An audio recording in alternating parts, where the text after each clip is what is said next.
তোমরা ছোটবেলায় সবাই হয়তো আম কুড়িয়েছো, সেরকম একটা কাহিনী আমি তোমাদের সামনে তুলে ধরবো। ঘটনাটি ঘটেছিল আমার এক মামাতো বোনের সাথে এবং ঘটনাটি সম্পূর্ণই সত্যি।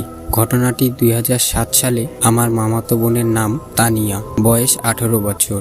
তখন গ্রীষ্মকাল ছিল। ঘটনাটি ঘটেছিল গ্রীষ্মকালে। অন্যতম ফল আম কুড়োনোকে কেন্দ্র করে। আমাদের এখানে অনেক আম বাগান আছে। অনেক ছেলেমেয়েরা প্রত্যেক দিন দল বেঁধে খুব ভোরে আম কুড়োতো। তারও আম কুড়োনোর প্রবল নেশা ছিল। তো সেদিন রাতে তানিয়া তার ছোট বোনকে বলল, আজ আমরা দুজন সবার আগে খুব ভোরে আম কুড়োতে যাব। আমি যদি টের না পাই, তুই টের পেলে আমাকে ডাক দিস।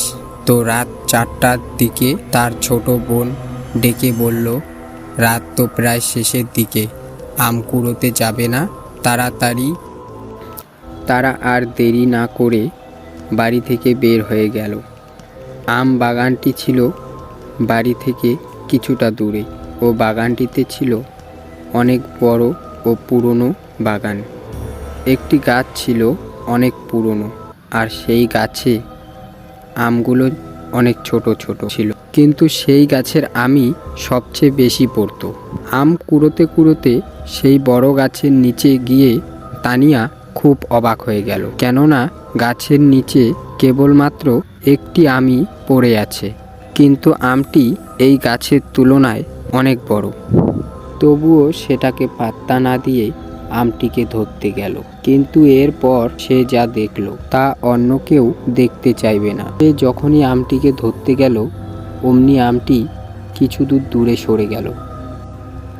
এটা দেখে সে ভয় পেয়ে গেল, কিন্তু ভাবল সে হয়তো ভুল দেখেছে। আবার সে আমটিকে ধরতে গেল, কিন্তু আবারও সেই একই ঘটনা।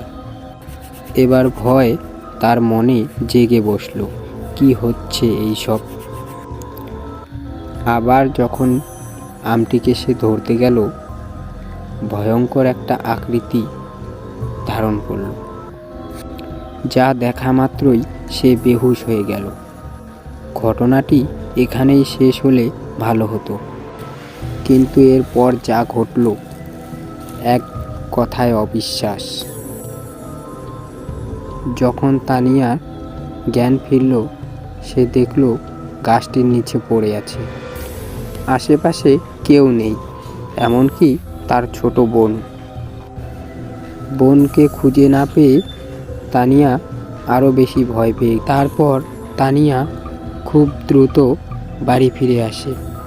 বাড়ি ফিরে এসে দেখে তার বোন এখনও ঘুমিয়ে আছে। সে তার বোনকে ডেকে তুলল আর বলল সে কেন তাকে একা ফেলে চলে এসেছে। কিন্তু তানিয়ার কথা ওর বোন কিছুই বুঝল না। তখন তানিয়ার বোন তানিয়ার হাতে আমের ঝুড়ি দেখে বলল, কিরে দিদি, তুই আমাকে না ডেকেই একাই আম কুড়োতে চলে গেলি, আমাকে একটু বললিও না। কথাটা শোনার পর তানিয়া আবার বেহুশ হয়ে পড়ল। তারপর তানিয়া খুব জ্বরে পড়ে যায় আর কিছুদিন পরেই মারা যায়।